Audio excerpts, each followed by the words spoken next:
dans les briefs, j'espère que vous allez bien. Et aujourd'hui, on se retrouve pour un avant-match Suède-France, les amis. Donc voilà, j'ai pas trop fait de vidéos ces derniers temps, je vous avoue. Bon, parce que voilà, parce qu'il y avait la rentrée et surtout parce qu'il y avait rien, il y avait pas de match. Enfin si, il y avait vite fait des matchs et des petites actus, mais bon, pas pour faire une vidéo. En plus, en ce moment, je suis plus sur un gros montage avec Foot Analyse, là, un nouveau gros montage qui arrive sur ma chaîne AFD Movies. Donc, vous voyez, les amis. Donc, abonnez-vous bien à cette chaîne et surtout, activez la cloche parce que je vous jure qu'il va y avoir une grosse vidéo qui va sortir d'ici peu. Ouais, les amis.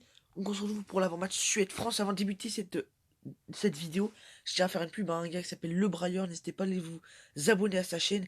Je vous mets le lien dans la description pour lui faire au moins passer les 20 abonnés, voire plus. Il a une chaîne Fortnite, donc pour ceux qui aiment ça, il fait beaucoup de top 1. Et donc comme ça, vous pouvez un peu voir comment faire des top 1, même si vous savez tous. Mais voilà, si vous avez envie de voir comment il fait sa technique et tout, ça peut être intéressant. Donc allez tous vous abonner à sa chaîne qui vient de débuter, voilà les amis. Donc on va faire un avant-match de Suède-France, voilà les amis, demain. euh, Enfin demain, oui. Au moment où je fais cette vidéo, je suis à la veille du match, alors peut-être vous pouvez regarder ce match le jour même. Enfin, cette vidéo, pardon, le jour même. Mais voilà les amis, donc Suède-France, voilà les amis, le retour du football international. Les amis, Suède-France, ça va être un match hyper difficile, je vous l'annonce direct. Pourquoi? Parce que la Suède, on sait tous que c'est une équipe qui va nous poser des problèmes. Alors peut-être qu'on sait pas, ça se trouve on va les battre facilement, mais ça m'étonnerait. Mais la Suède, on s'en souvient en 2016-2017, pour les éliminatoires de la Coupe du Monde 2018, ils nous avaient posé énormément de problèmes, comme le match aller, comme le match retour. À l'aller au Stade de France, on gagne 2-1, mais de vraiment très très très très peu. Même c'était même genre on perdait 1-0, ensuite Payet et Pogba ont marqué juste après. Bon, c'était vraiment très difficile et au retour on perd 2-1, même on s'en souvient. Loris nous fait une boulette à la toute dernière, on perd ce match. Donc voilà, Suède, c'est vraiment une très grosse équipe. Pour moi, c'est une future grosse équipe d'Europe. Parce que voilà, en Suède, alors oui, il n'y a pas non plus des joueurs hyper connus, à part Ibra, mais il est plus en équipe nationale.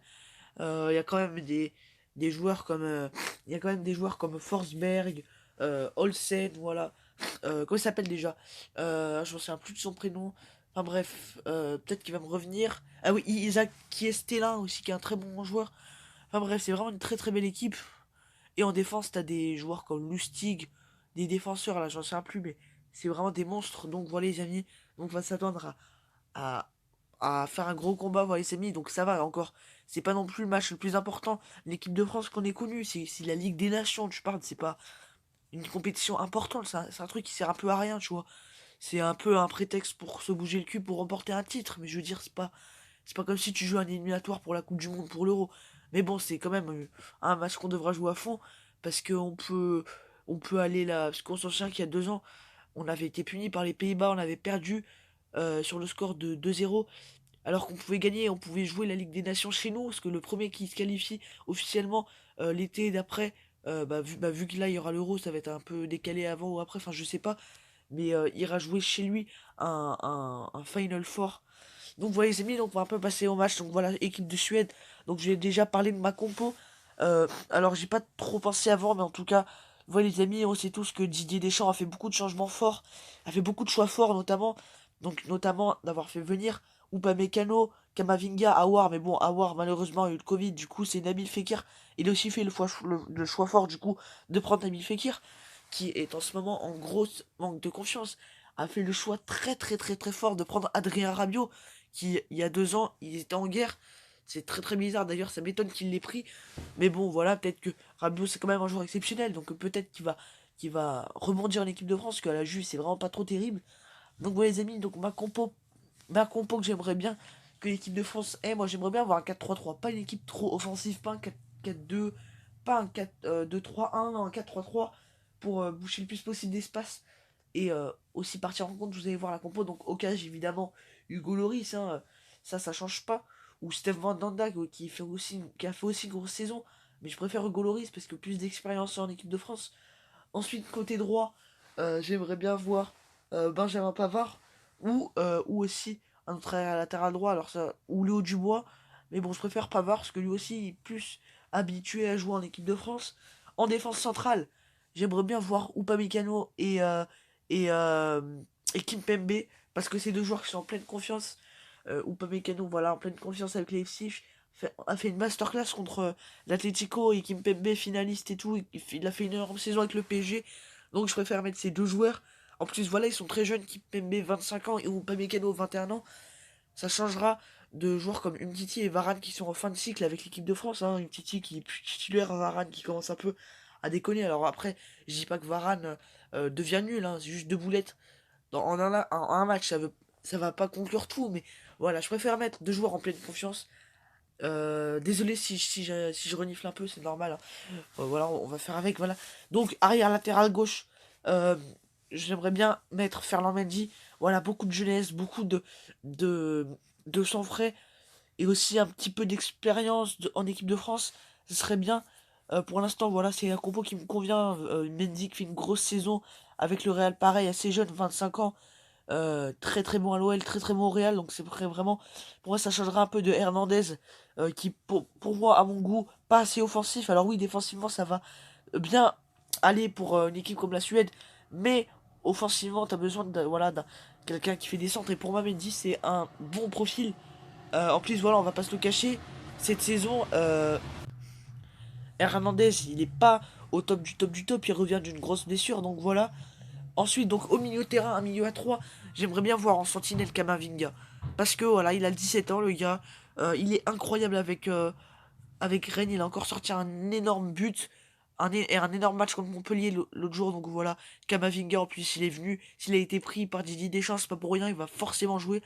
Voilà, et j'aimerais bien voir milieu relayeur droit Tolisso. Parce que Corentin Tolisso, c'est tout simplement un monstre cette saison avec le Bayern. Voilà, il joue avec des Alcantara, voilà, des Kimmich. Donc voilà, il est vraiment en pleine forme. En plus, un champion d'Europe, voilà. Donc Tolisso, je le mets à droite et à gauche. J'aimerais bien mettre Paul Pogba, voilà les amis. Alors on aurait pu mettre Aouar s'il était présent, mais malheureusement il ne l'est pas. Et j'ai pas envie de mettre Fekir, parce que pour moi Fekir ça va être un espèce de super sub pour moi. Fekir va peut-être rentrer en jeu en fin de match comme ça, mais on peut pas le mettre titulaire. Il est pas si en forme actuellement. Et offensivement, j'aimerais bien voir un trio offensif avec donc. Oula, désolé. Enfin bref. Donc ensuite, j'aimerais bien voir un trio offensif avec un attaquant gauche, Griezmann, même s'il fait pas une grosse saison avec le Barça. Et ben il faut peut-être le remettre en confiance. En plus, il a beaucoup d'expérience en équipe de France. Mbappé à gauche et en pointe, Ben Yedder. Pour moi, il faut pas mettre Giroud parce que Giroud, alors oui, c'est quand même un bon attaquant, mais Ben Yedder c'est beaucoup plus fort. Voilà, beaucoup plus de technique. En plus, il participe au jeu. Pour moi, c'est la compo parfaite. Donc je récapitule.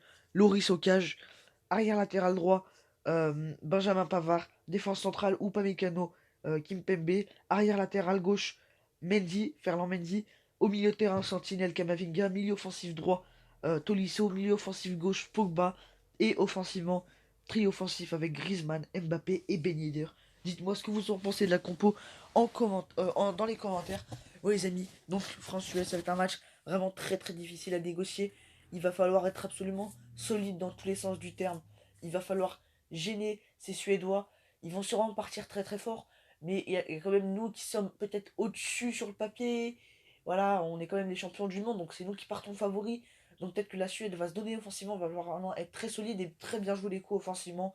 Voir un N'Golo Kanté qui va distribuer des ballons. Non, pardon, un Kamavinga, qu'est-ce que je raconte? Un Kamavinga, parce que oui, N'Golo Kanté peut être titulaire, mais pour moi, enfin bref, Kamavinga qui relance très bien. Ensuite, j'ai envie que ça joue vite. J'ai envie de faire vraiment très très mal. Et j'ai envie que Mbappé, il fasse vraiment très mal dans la profondeur. Il fasse des accélérations pour qu'il aille tout seul devant le but. Voilà, j'ai envie. Et si Ben Yedder aussi participe dans le jeu, ça ferait vraiment très très mal à cette équipe suédoise.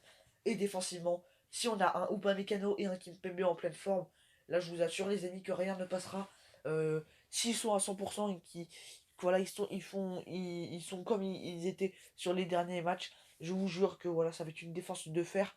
Ensuite, Ferland Mendy devra absolument boucher défensivement et offensivement, devra absolument accélérer pour aller chercher des centres. Et arrière latéral droit, pour moi, il va falloir que Benjamin Pavard soit aussi très solide et fasse comme Ferland Mendy, mais un peu plus solide que Pavard. Il est un petit peu moins offensif que Mendy peut-être.